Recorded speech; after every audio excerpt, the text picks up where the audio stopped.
오늘 황은주 전도사님께서 오늘 하나님의 약속이라는 말씀으로 말씀 전해 주실 때 많이 은혜 누리시기 바랍니다. 사순절 기간 잘 지내고 계시죠? 저희 아동부에서도 잠깐 아동부 소식을 전해드리겠습니다.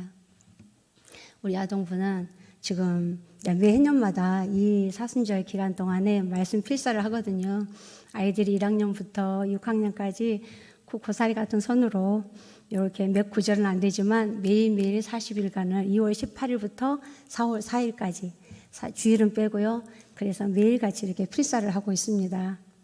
그럴 때 아이들이 말씀을 얼마나 깨달아서 말씀을 얼마나 알아서 그렇게 하겠습니까마는 하나님께서 저들에게 그 순종으로 들어오는 우리 아이들 하나님 만지셔서 그 어릴 때부터 말씀에 씨앗을 이렇게 뿌려놓으면 그 아이들이 언젠가는 하나님께서 뿌려놓으신 그 씨앗이 자라나서 우리 하나님의 멋진 또 사람들로 이 땅에 믿음의 세대로 살아갈 줄 믿습니다. 그리고 이 아이들이 이렇게 자라가면서 아이들의 어떤 대화도 수준급 있게 자꾸만 변화되고 몸도 마음도 커져가지만 아이들의 생각 변화 그리고 그런 것들을 접할 때 선생님들이나 저나 좀 당황할 때도 있고요. 야, 우리가 좀 분발해야 되겠다라는 그런 것도 이렇게 맞이하게 되는데요. 지난주에 우리 아이들에게 물어봤습니다. 얘들아, 너희들에게 무서운 게 뭐야? 라고 물어봤더니 우리 아이들이 전도사님, 어떤 아이들은 월요일이 무섭대요. 월요일이. 왜 그러냐 했더니 학교를 가야 되니까. 학교 가면 신났는데 학교 가기까지가 월요일이 제일 무섭대요. 그래서 월요병이 우리 아이들한테도 있구나. 그리고 어떤 아이들은 요괴, 귀신이 무서워요. 전도사님 귀신, 그래, 전도사님도 무서울 수 있지. 근데 또 뭐니 했더니 우리 아이들이 조금 많은 아이들이 무서워하는 게 뭔지 알아요?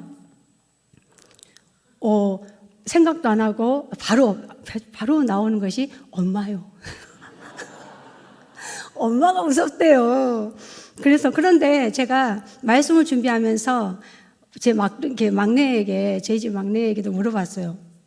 요셉아, 혹시 있잖아, 너 무서운 게 뭐야? 했더니 무슨 뭐 공부하는 거? 이렇게 말할 줄 알았거든요. 근데 우리 막내도 엄마요.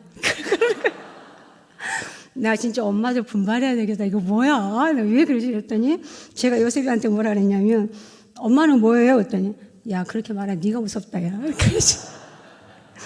그리고 그러면서 아이들이 이제 이거는 뭐 엄마가 무서워서 무섭겠습니까? 어떤 잔소리들이 이제 듣기 싫다는 거겠지만 그래도 그리고 때로는 또 선생님들이 뭐 이래라 교회 와서도 이거 하자 저거 하자 미션이 뭐냐 이렇게 내주면서도 아이들이 순종하며 오면 불평을 하지만 순종하고 또 오는 애들이 그 모습이 얼마나 사랑스러운지요. 그리고 잠시 또 고백할 것이 있는데요. 오늘 저희 선생님들하고 오전에 우리 하나님께 지금 제가 죄의 고백을 해야 되겠어요. 뭐냐면 오전에 선생님들이 잠깐 이제 9시 예배 끝나면 10시에 교사 회의를 하면서 경건회를 갖고 기도를 하면서 예배를 준비하는데요. 그때 사실 저희 아동부의 아이들이 지금 작년에 9명 졸업을 시켜서 청소년부에 올리고 그 아이들 9명이 지금 청소년부에 잘 나오고 있다라는 기쁨의 소식이 있습니다. 그리고 그 중에 몇몇 아이들은 꼭 아동부를 찾아와서 전도사님, 선생님 이렇게 하고 또 도장 찍고 가기도 해요. 그 중에 은솔이가 오늘 금방 좀 전에 와가지고 전도사님 옷 사러 가요. 그래서 그래 그럼 스케줄 잡아봐. 네 봄나들이 가자. 그래가지고 은솔이랑 그래 네가 뭐 취향대 갈 사람이 없는가 봐요, 옷 사러. 그래서 전도사님 그래서 나 콜 그랬죠. 그래서 네가 스케줄 잡아 했는데 다른 게 아니라 장기 결석자가 있어요. 우리 아이들 중에 몇 명이. 그래서 그게 몇 년 차 장기 결석이어가지고 계속 기도는 하고 있습니다만은 그리고 저희 선생님들께서 주마다 두세 차례 꼭 전화를 해요. 출석한 아이들도 당연히 아니고 정말 감사할 일들이더라고요. 그래서 잘 출석한 아이들도 격려를 하고 칭찬하지만 이제 아픈 손가락이 있잖아요. 그것처럼 더 아픈 손가락에는 사랑을 더 주게 돼 있듯이 선생님들이 집중적으로 또 이렇게 전화를 하고 이렇게 신방을 하는데 그 중에는 이제 부모님들이 좀 부담스러운지 전화를 안 받으시는 분도 계시고 이렇게 하지만 그래도 선생님들이 사랑을 가지고 전화를 할 때 이렇게 장기 결석자들이 있어서 이렇게 하다가 오늘은 제가 지금 실수로 고백하는 겁니다. 제가 선생님들께 이런 말씀 드렸어요. 선생님들, 저도 이제 그렇게 그냥 즉흥적으로 말한 건 아니었고 기도를 하면서 선생님들에게 또 부모들에게 부담을 조금 덜 주고자 우리 장기 그 결석자 아이들 몇 명 있는데 이 아이들은 한 4-5명 되거든요. 이 아이들은 지금 몇 년 동안 관리를 했는데 잘 나오지 않는다. 그러니까 이 아이들은 그러나 가끔씩 선생님들이 수고는 좀 해주시라. 상담, 이렇게 뭐 신방 이렇게 하시는 이렇게 해주시고 관심을 가져주시고 그러나 우리 재적 명단에는 좀 열애를 시키자. 그래서 이 아이들은 재적 명단에 좀 빼자. 그러나 관리를 해 나가는 차원으로 하자고 했어요. 그래서 왜냐하면 선생님들도 전화를 하다니 어느 이제 부모님께서는 좀 너무 많이 부담스러운지 안 받으셔요. 그래서 그런 것들 때문에 고민하다가 기도하다가 이런 방법을 취했어요. 그래서 이제 제가 오늘 교사 모임 때 이렇게 하자고 했는데요. 그런데요, 참 우리 하나님 놀랍지요. 그 4-5명 중에 한 명이 오늘 회의를 끝나고 나서 예배를 드리고 이제 그 설교 끝나고 광고 도중에 그 아이가 들어온 거예요. 그 아이가 들어온 거예요. 얼마나 놀랬는지요.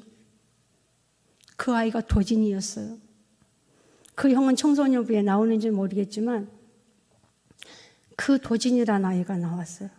그걸 보고 제가 아버지 죄송해요. 아버지 정말 죄송해요. 우리 하나님은 그러지 말라고 보여주신 거 아니겠어요? 저희는 포기는 하지 않았어요. 그런데 하나님께서는요, 아니다. 너희들의 그 수고가 헛되지 않는다는 것을 보여주셨어요. 희망을 가지라는 거예요. 꽃들에게 희망을. 이 하나님 나라의 꽃들에게 다음 세대가 아닌 정말 이 아이들에게 자녀 세대들에게 절대 우리는 저희들이 할 것은 포기하지 않는 거. 우리가 해야 될 것은 인내로 나아가는 거. 정말 그들이 우리를 거부할지라도 일단 우리 성동교회에 왔다. 정말 그 한 영혼은 하나님이 보내주셨기 때문에 단 한 번 걸음을 할지라도 그들의 어떠한 전화번호를 연락처를 갖고 있으면 주소를 갖고 있으면 포기하지 맙시다. 하나님이 포기하지 않으셔서 보내셨기 때문에 아이부터 어린애 이르기까지 하나님이 오늘 포기하지 마라. 내가 함께한다. 절대 포기하지 마라. 나의 사랑을 좀 보여다오. 너희들에게 할 일은 인내다. 절대 인내니 하나님의 사랑으로 힘내서 가거라 하고 응원으로 보내주신 것 같아요. 그래서 하나님 죄송합니다. 용서하옵소서. 그렇게 우리 선생님들도 하나님 앞에 고백하면서 나아갑니다. 이처럼 우리 아동부에게 또 아동부뿐만 아니라 유치부터 청소년 이렇게 교육부서에 수고하시는 우리 선생님들 너무나 감사하고요. 이러한 어떤 것들이 우리 교회 모두가 교회 공동체가 청소년부에서만 끝나는 게 아니라 유치부에서 또 올려주면 잘 가르쳐서 올려주고 아동부에서 또 키워서 교육해서 또 청소년부에 가면 여기 또 이 청소년들이 자라서 청년이 되고 청년이 이 성동교회에서 열심히 또 신앙생활하고 예수 만나서 그들이 또 어딜 가든지 온 열방을 갈 수도 있잖아요. 이 국내에 있든 국외에 있든 하나님의 사람으로 살아가게 하면 이 교회가 하나님의 귀한 사명 감당할 줄 믿습니다. 그래서 포기하지 맙시다. 이제 들어가겠습니다. 오늘 우리는 로마서의 첫머리에서 사도 바울이 선포하는 복음의 정체성 앞에 우리가 마주하고 있습니다. 바울은 이 편지를 쓸 당시에 바울이 이 로마서를 쓸 당시에는 고린도에서 쓰게 됐는데요. 이제 그 배경은 오늘은 설명하지 않겠습니다. 이 편지를 쓸 당시 로마는요, 거대한 바벨론 같은 제국이었습니다. 그래서 로마에 붙여진 것이 제국이다 이름을 쓰죠. 로마 제국. 그 로마는 화려했지만 영적으로는 굉장히 어두웠었고요, 음란했었고요. 또 정말 그 바벨론 같은 거대한 어떤 역사적인 그 시대에 정말 손에 온 나라를, 다른 나라를 정복할 정도로 확장해 나가는 어느 나라도 주변국이 넘볼 수 없는 거대한 그런 제국이었습니다. 그처럼 화려했지만 영적으로는 어두웠던 그런 그런 나라였었는데요. 이런 분위기 속에서 살아가고 있던, 이런 가운데서 살아가고 있던, 로마에서 살아가고 있던 그리스도인들이 있었습니다. 그런데 이 그리스도인들은 당시 이렇게 로마의 또 지배를 받아서 자기네들이 마음껏 또 하나님을 섬겨갈 수 없는 그런 또 분위기였었죠. 그런 핍박의 위협 속에 살고 있던 당시 상황이었습니다. 그래서 바울은 이 로마서를 쓴 또 기록 목적이 여럿 있었지만 그 중에 이제 이 로마의 그 교회가 5교회가 있었다 그랬잖아요. 그래서 주로 한 30명쯤 이뤄지는 그 교회가 5교회들 정도 있었는데 그 교회들에게 향해서 편지를 기록한 사건이고 또 이 바울 사도가 그러기에 이 복음을 전할 때 바울 사도는 철학적으로 말한 것도 아니고 심플하면서 간단하면서도 그래서 그렇게 말했습니다. 2절에 보니까 이 복음에 대해서 첫 시작부터 바울 사도는 복음에 대해서 말하고 싶은 것이었습니다. 로마 교회들에게 향해서 로마에서 살고 있는 그리스도인들에게 이 복음이 뭐냐, 복음에 대해서 말하고 싶었던 것입니다. 그래서 2절에 보니까 이 복음은 하나님이 선지자들을 통하여 그의 아들에 관하여 성경에 미리 약속한 것이라고 말을 하죠. 하나님이 구약 선지자들을 통해서, 여러 선지자들을 통해서 말을 하고 있었는데 그 선지자를 통해서 무엇을 말했냐? 그의 아들, 하나님의 아들. 그 하나님의 아들에 대해서 예수시죠. 하나님의 아들에 관하여 성경에 미리 약속했다. 미리 약속한 것이다. 복음은 로마 당시에 그 1세기 때 하나님께서 복음을 주신 게 아니라 구약 시대부터 주구장창 하나님께서 선지자를 통해서 그 메시아를 보내주겠다. 메시아가 이 땅에 보내주겠다라고 하나님께서 미리 약속을 하셨다는 거죠. 세상의 약속은 상황에 따라 변합니다. 하지만 하나님의 약속은 인류의 타락 직후부터 수천 년간 21세기 살아가는 오늘 저와 여러분에게도 선지자들의 입을 통해서 일관되게 이어져 온 신실한 약속입니다. 복음은 어느 날 갑자기 하늘에서 툭 하고 떨어진 게 아니고요. 하나님께서 역사를 뚫고 하나님께서 친히 이 땅에 우리 역사 가운데, 사람의 역사 가운데 이 역사를 뚫고 침입을 하신 거예요. 하나님이 개입하신 겁니다. 왜요? 당신의 입으로 하나님께서 뱉으신 이 약속. 하나님은 시건치 않으시고, 하나님은 사람이 아니시기에 거짓말하지 않으시고, 하나님은 사람이 아니시기에 시건하지 않는다. 그래서 하나님 당신께서 직접 하신 말씀, 하신 그 약속을 이루시기 위해서 마침내 지키시기 위해서 이 땅에 오신 결과물인 것입니다. 하나님의 약속은 3가지를 줄 수 있습니다. 첫 번째로는요, 요한복음 한번 띄워주시겠습니까? 요한복음 5장 26절에 한번 읽어볼까요? 시작. 아버지께서 자기 속에 생명이 있음 같이 아들에게도 생명을 주어 그 속에 있게 하셨고, 여기 첫 번째 약속 한 가지가 그의 아들에게 생명을 주셨다는 겁니다. 그리고 두 번째는요, 그 생명을 우리에게 주시기로 약속하셨다는 건데요. 요한일서 5장 11절, 12절 함께 봉독할까요? 시작. 또 증거는 이것이니 하나님이 우리에게 영생을 주신 것과 이 생명이 그의 아들 안에 있는 그것이니라. 아들이 있는 자에게는 생명이 있고 하나님의 아들이 없는 자에게는 생명이 없느니라. 우리가 생명이 있기 때문에 살아있잖아요.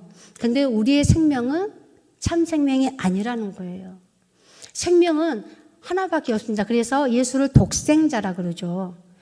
우리가 외아들이라서 아들이 하나 있는 독자라서 독생자가 아니고요. 독생자는 하나님께서 예수에게 주신 하나님의 생명을 예수에게만 주셨습니다.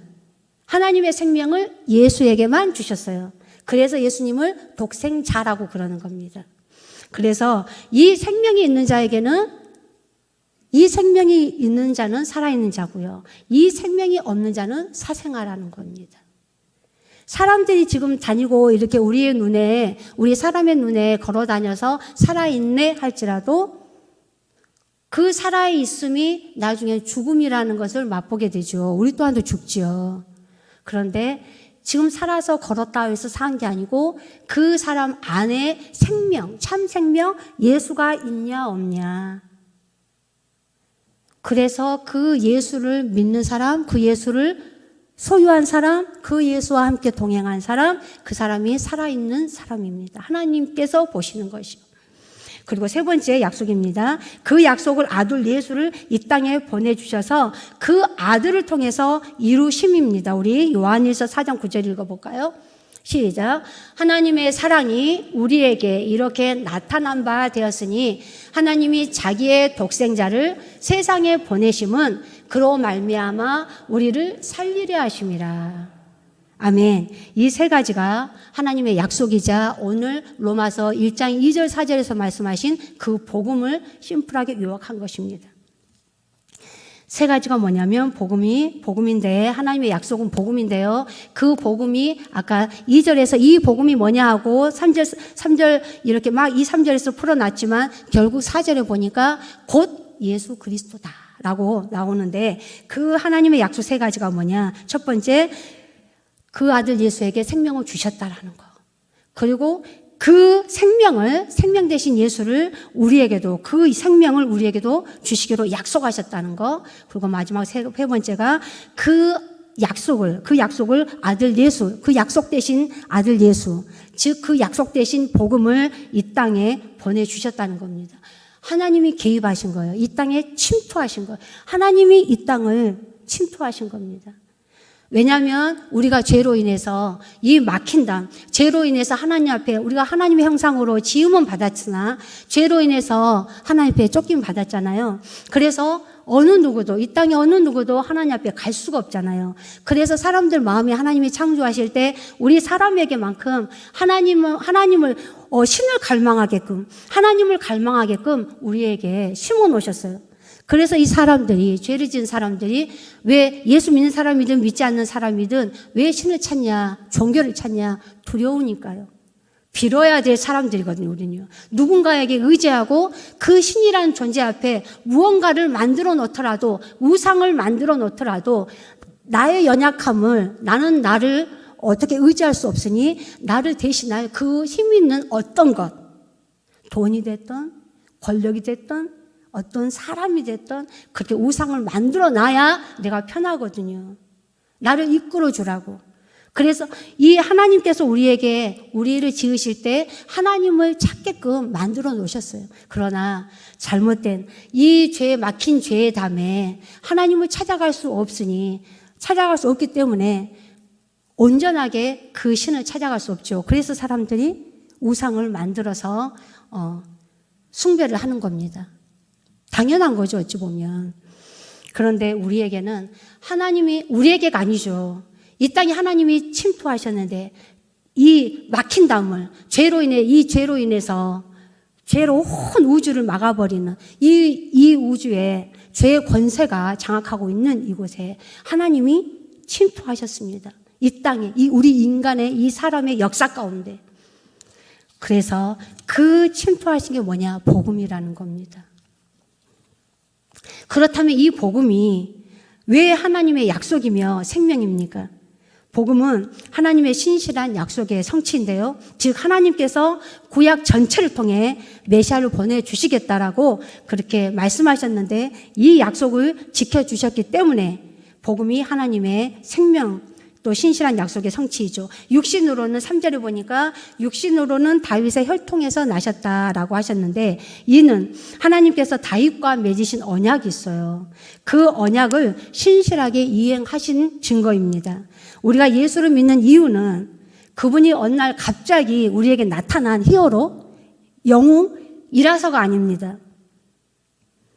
영웅이라서 우리를 대신해서 싸워주고 우리를 위해서 뭐 어떻게 해줄 그런 영웅, 히어로라서가 아니라 역사를 주관하시는 하나님이 약속하시는 분이기 때문에, 생명 되시는 그분이기 때문에 예수를 믿는 것입니다. 그리고 복음이 왜 생명이냐? 4절을 보니까 성결의 영으로는 죽은 자들 가운데서 부활하사 능력으로 하나님의 아들로 선포되셨으니 곧 우리 주 예수 그리스도시니라 라고 말씀하셨습니다. 이때 앞에도 말씀드렸듯이 세상의 모든 좋은 소식은 결국 죽음 앞에서 무너집니다. 죽음이라는 그 선 앞에서, 죽음이라는 그 경계에서, 죽음이라는 문턱에서 세상의 좋은 소식들이, 수많은 어떤 소식들이 죽음이라는 그 앞에서 무릎을 꿇죠. 그러나 복음은 왜 생명이냐? 죽음의 권세를 깨트린 부활의 소식이기 때문입니다. 예수 그리스도의 부활은 단순히 예수 한 사람의 어떤 개인의 부활의 사건이 어떤 기적적인 사건이 아니라 그를 믿는 모든 자에게, 생명을 믿는, 복음을 믿는 모든 자에게 주어질 영원한 생명의 보증이기 때문입니다. 그래서 복음은 이론이 아니고 우리를 살리는 생명이 되신 것입니다. 오늘 여러분 한번 자신들에게 물어볼까요? 오늘 제가 설교 중에, 우리 아동부 설교 중에 아동부 친구들에게도 물어봤어요.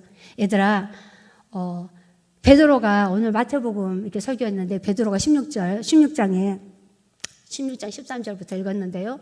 거기에 베드로에게 물어보죠. 사람들이 나를 누구라 하느냐? 그랬더니 뭐 세례 요한이라고 그러고 엘리야라고 그러고 뭐 그럽니다. 예레미야 같은 선지자 중에 한 사람이라 그럽니다. 그때 예수님이 그럼 너희들은 나를 누구라 여겨? 라고 물어보죠. 그때 베드로가 고백하죠. 주는 그리스도시요 살아계신 하나님의 아들이십니다. 라고 고백할 때 예수님이 바요나 시몬아, 네가 참 복되도다. 그것을 너에게 가르쳐 준 것은 너가 아니고 육신이 아니라 혈통이 아니라 하나님이시다. 여러분들은 복음이 정말 복음이십니까? 여러분 앞에 그 복음은 정말 생명이십니까? 복음이 나하고 무슨 상관일까요? 예수가 나와 무슨 상관이십니까? 복음이 무슨 상관이기에 오늘 이 자리에 우리들은 나와 있으며 예배를 드리며 그저 형식적으로, 그저 습관적으로, 습관이 좋은 습관은 좋죠. 그러나 한 번씩은 이 습관대로가 아니라 습관대로 행해야 될 수 있지만 습관대로 하실지라도 한 번씩은 자문하시면서 예수가 나와 무슨 상관일까? 의심하라는 게 아니고 우리의 신앙을 다시금 점검들 하시면서 이 사순절 기간을 잘 보내시기를 바랍니다. 복음이 정말 나에게 생명으로, 나는 생명같이 여기나? 예수가 나에게서 생명인가? 예수를 믿는 이유가 무엇 때문인가? 무엇 때문에 그걸 성취하기 위해서 내가 예수를 믿나? 따르고 있나? 예배를 드리나? 아니면 예수가 정말 생명이시기에 그 무엇 때문이 나에게 없을지라도, 그 무엇 때문이 나를 만족시키지 못할지라도의 하나님 앞에 순수하게 내가 예수 앞에 나가나? 예수님을 예배하나? 그게 진짜 믿음인데 이 믿음으로 나는 신앙생활을 하는가? 라고 자문자답해 보시기를 바랍니다. 니고데모는, 우리 요한복음 3장에 등장하는 니고데모는 유대인의 지도자였고 율법에 정통했습니다. 하지만 그의 마음에는 늘 갈급함이 있었습니다. 그래서 밤에 예수님을 찾아오죠. 밤이라는 것은 어둠입니다. 밤에 찾아왔다는 것은, 밤에 서기관들, 율법학자들은 밤에 이렇게 일을 하고 율법을 해석하고 한다고 해요. 그런데 그가 밤에 예수님을 찾아왔어요. 낮이 아니라. 이거는 그의 갈급함을, 그의 체면과 위치가 있기 때문에, 자기가 율법학자라는 어떤 위치, 체면, 세상에서 이게 추앙을 받는, 존경받는 그 위치가 있었기 때문에 낮으로는 예수를 감히 찾아볼 수가 없었어요. 왜냐하면 손가락질 당할까 봐. 야, 니 율법학자잖아. 네가 율법에 정통한 사람이면서 그걸 몰라고 예수를 찾아가서 물어? 이런 소리 들을까 봐 부끄러워서 밤에 찾아가죠. 그래도 밤에 찾아갔다라는 것은 참 대단한 겁니다. 왜요? 그렇게 갈급했으니까요. 그렇게 영적으로 갈급한 것이 해결하고 싶었으니까요. 그래서 찾아갔을 때 예수님은 그에게 묻죠. 그리고 니고데모는 이스라엘의 회복을 기다렸지만 정작 그 약속이 그 자신의 눈앞에 있음에도 불구하고 그 예수가 말한 하나님 나라를 못 받아들인 거예요. 왜요? 자기가 알고 있는 지식으로는, 자기가 알고 있는 그 율법적인 어떤 하나님 말씀으로는 도저히 그런 메시아가 올 수도 없고, 메시아가 온다 해도 예수가 말하는 그 하나님의 나라 운동으로는, 예수의 운동으로는 절대 이 땅에 하나님의 나라가 이루어질 수 없었거든요. 마태복음 6장의 반제, 6가지 반제, 요즘 우리 목사님께서 수요 예배 때 말씀하시잖아요. 예수님은요, 이 땅에 오신 게요, 다른 개혁하러 오신 게 아니고요, 다른 운동하러 오신 게 아니고요, 로마의 어떠한 그 시스템을 파괴해가지고 하려고 오신 게 아니고요, 하나님 나라 운동하러 오셨어요. 예수 운동이 그겁니다. 폭력이 아닌 비폭력이지만 저항하는 운동이었어요. 하나님의 운동, 하나님의 말씀으로. 그래서 너희들 알고 있는 율법이 이거지? 아니야. 그 율법은 이렇게 하는 것이 생명 있는 율법이야. 율법 따르지 말라는 게 아니라 그 율법은 이렇게 쓰라고 주신 하나님의 생명의 말씀이야. 이렇게 해야 돼. 라고 뒤엎어요. 그들의 생각을 뒤엎죠. 하나님 나라 그게 아니야. 그렇게 말씀을 따르는 게 아니야. 하나님이 너희들에 주신 율법은 생명이거든? 근데 그렇게 따라와 준 게 아니라 이렇게 따라야 돼. 이렇게 하나님 나라가 이루어져야 돼. 하나님은 이걸 바라셔라고 그렇게 말씀하신 겁니다. 예수님은 그에게 니고데모에게 말씀하죠. 거듭나지 아니하면 하나님 나라를 볼 수 없다. 어느 날 우리 아이들이 저에게 막 저랑 얘기를 나누면서 이번 26년도가 말띠잖아요. 병원년 말띠. 그런데 우리 아이들이 막 새해 모임을 한번 가졌는데 막 이렇게 자기네들끼리 이야기를 해요. 야, 올해 26년도가 말띠잖아. 나는 원숭이띠인데 니는 난 쥐띠야. 나는 돼지띠야. 이렇게 하더라고요. 그러면서 애들이 저한테 물어요. 전도사님 무슨 띠예요? 나 예수띠야. 나 예수띠인데? 그랬더니 전도사님 그런 게 어딨어요? 그러면서 나 진짜 예수띠 갖고 있는데? 그랬더니 우리 친구 중에 한 명이요.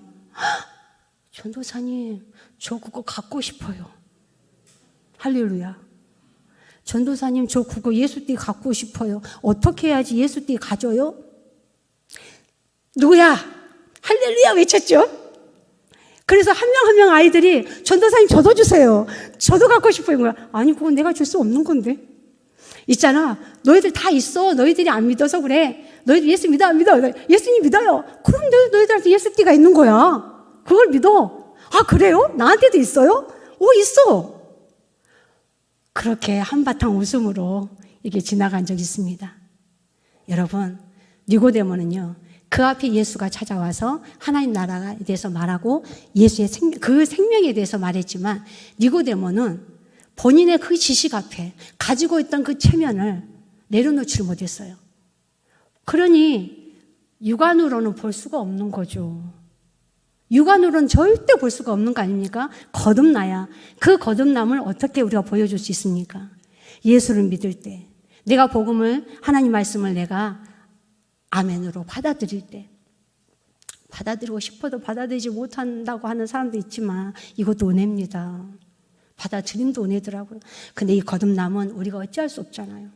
그러나 예수를 믿기로 작정하고 들어올 때 성령님께서 바람같이, 바람이 지나갈 때 우리가 바람이 보입니까? 지나가니까 시원하다 알죠? 그것처럼 이 사람이 예수께서 그 사람의 빛을 비추시고 그 안에서 동고동락 하심으로 그 사람을 이끌어 가실 때 이 사람 말이 달라지고 생각이 달라지고 행동이 달라지고 그러면서 이 사람이 예수의 사람이라고, 거듭난 사람이라고 알 수가 있는 거죠. 그래서 하나님의 약속이 내 영혼을 뒤흔들어서 성령으로 말미암아 내가 새로운 존재로 태어남을 확신하는 것, 그것이 복음이 나와 상관 있는 사건이 되는 것입니다. 지금 우리가 사는 세상을 보면 이란과 이스라엘의 충돌, 미국의 패권 다툼, 전 세계적인 경제 위기와 전쟁의 소문들이 끊이지 않습니다. 그리고 여기저기서 원통하고 억울하고 정말 뉴스를 보면 너무너무 눈물 없이 볼 수 없는 그런 너무너무 안타까운 소식들이, 우리 여수에도 요즘에 사건들이 많이 일어나더라고요. 4개월 된 아이를, 참 이런 안타까운 소식들을 접하면서, 그리고 너무 억울해서 부모가 자식을 잃고 억울하게 죽어가는 자식을 어찌할 수 없어서 눈물을 흘리는 이 억울함의 사건들을 접하면서 참 하나님 빨리 오셔요. 하나님 나라가 빨리 임하면 좋겠어요. 고통의 소리 좀 없어주세요. 다 웃음이 가득한 그 나라, 눈물이 없는 그 나라가, 우리 하나님이 임하신 그 나라가 어서 빨리 왔으면 좋겠어요. 그러니 온 열방의 복음이 우리가 부지런히 전도해야 할 이유가, 우리가 부지런히 예수의 사람으로 더욱더 살아내야 될 그 사명이 여기 있는 것입니다. 그래서 전 세계적인 이러한 위기 앞에 많은 이들이 마지막 때가 왔다라고 하면서 불안해하죠. 이 혼란의 시기에 우리가 그러나 의지할 곳이 어디 있습니까? 과연 어디 있을까요?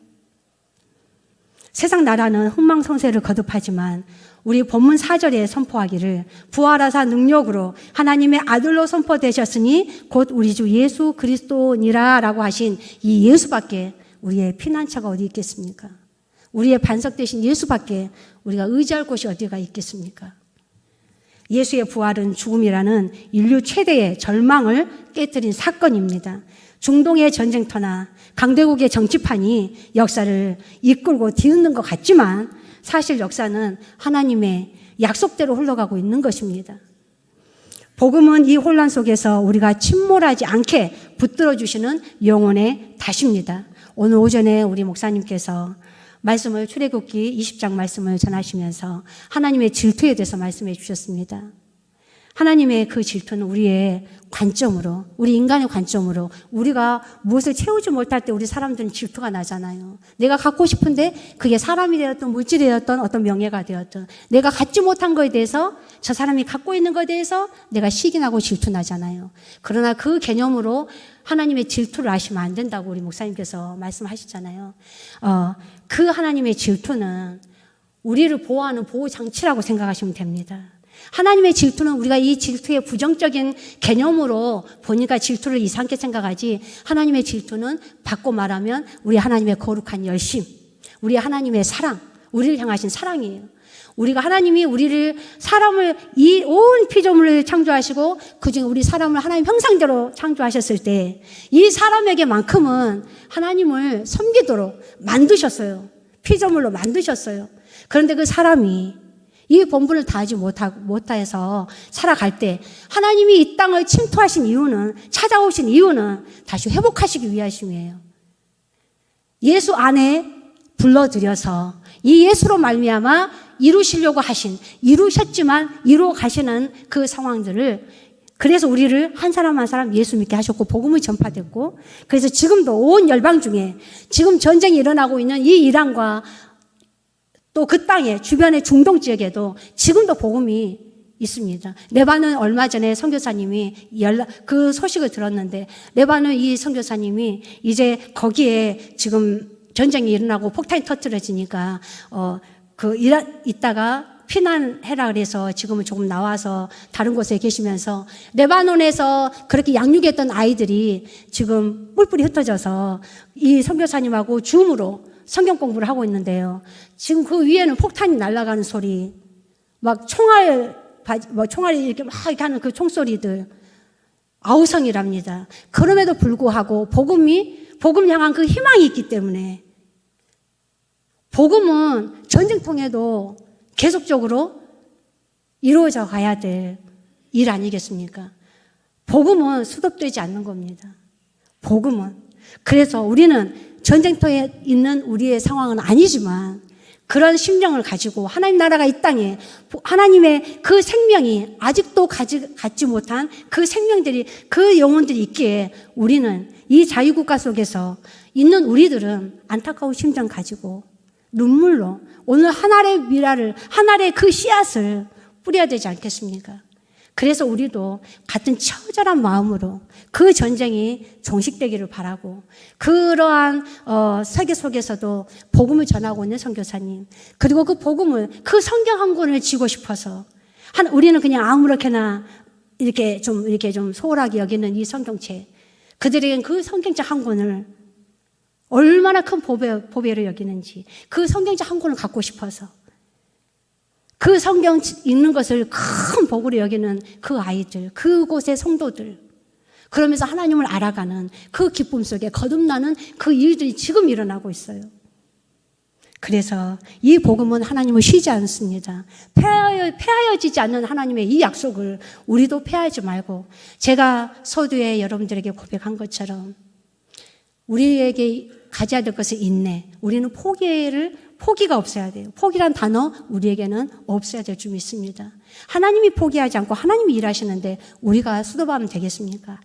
그래서 비록 내 자신은 연약해 보인다 할지라도 내 자신을 보지 마시고, 나를 쓰시는, 나를 부르셔서 내가 너를 지명해서 너를 택하여 너를 지명하였으니, 너를 내 것이라 불렀으니, 너의 연약함을 네가 보지 말고, 네 관점으로, 네 기준으로 너를 보지 말고, 내가 너를 보배롭게 여기고 내가 너를 쓰겠다는데, 내가 너를 나의 아들로, 내 딸로, 내 자녀로 내가 너를 사용하겠다는데, 내가 너를 통해서 내 일을, 내 복음을 전하겠다는데, 한 생명 한 생명을 내가 부르겠다는데 왜 너는 포기하니? 왜 너는 너 자신을 보면서 연약해서 쓰러지니? 다시 일어나. 내니 두려워하지 말라. 안심하라. 내가 너를 도우리라. 내가 너를 굳세게 하리라. 그러니 일어나라. 일어나서 한 걸음 나와 함께 가자. 네 혼자 가면 쓰러져. 너는 못 이뤄. 그러나 내가 너를 붙잡고 내가 너를 쓸 거야. 그러니 너는 할 수 있어. 그게 바로 십자가에서 예수님 마지막 말, 다 이루었다. 예수님만 마침표를 찍으셨어요. 우리는 마침표 찍으면 안 돼요. 예수 안에서 마침표를 찍으셔야지. 말씀을 마치겠습니다. 하나님의 신실함에 우리 자신 또한도 하나님의 신실하심에 우리도 신실함으로 응답해야 될 것입니다. 복음은 흔들리는 감정이 아닙니다. 하나님의 확증된 약속입니다. 내 형편이 어떠하든 날 향한 하나님의 약속은 변치 않음을 확신하십시오. 주일만 그리스도인이 아니라, 썬데이 크리스찬으로 사는 게 아니라 일상의 작은 영역 속에서 하나님의 약속을 믿는 자답게 하나님의 말씀과 동행하면서 그 말씀을 따라 진실하게 살아가야 할 것입니다. 예수를 깊이 생각하십시오. 세상의 뉴스는 우리를 두렵게 하지만 하나님의 약속은 우리를 평안하게 하십니다. 혼란한 소식에 귀를 기울이기보다 본질인 예수 그리스도께 시선을 고정하시길 바랍니다. 그렇다고 해서 세상의 뉴스거리를 외면하라는 건 아닙니다. 세상에 돌아가는 어떤 소식을 알아야 우리가 무엇을 기도하고 지금 상황이 어떤지를 우리 또한도 신앙을 점검하고 그렇게 나가죠. 그러나 그거에 너무 몰입해서 두려워하지 말라는 것입니다. 그러니 하나님의 눈으로 우리가 어떻게 해야 될고 어이할꼬 라고 하나님 앞에 무릎으로 나아가신 저와 여러분 되시기를 축복합니다. 마지막으로 생명의 증인 되십시오. 니고데모가 그렇게 밤에 찾아왔던 니고데모는 마지막 예수의 장례를 치르면서 예수를 따르는, 당당하게 자신을 예수님의 제자로 이렇게 결심하고 따르는 그런 증인으로 나갔습니다. 우리도 이 마지막 세대 속에서 하나님의 약속은 여전히 신실하다라는 것을 우리의 삶의 비록 작은 삶이라 할지라도 이 삶에서 살아내시면서 생명의 청지기로, 복음의 사람으로 그렇게 당당하게 멋지게 한 주간도, 그리고 여러분의 평생에 우리 하나님만 섬기고 하나님 앞에만 우리가 귀를 기울이면서 하나님께서 아름다운 공동체를 만들었으니 이 성동 공동체에서 예수의 공동체를 만들어가면서 이곳에 생명수가 흘러나가게끔 우리들 주변에 우리들 가족, 우리의 이웃들 향해서 항상 복음을 전하면 예수의 씨앗을 뿌리며 예수 믿으십시오. 내가 만난 예수를 내가 어떻게 변화되는지 나의 삶을 나눌 때 가장 중요한 것은 복음입니다.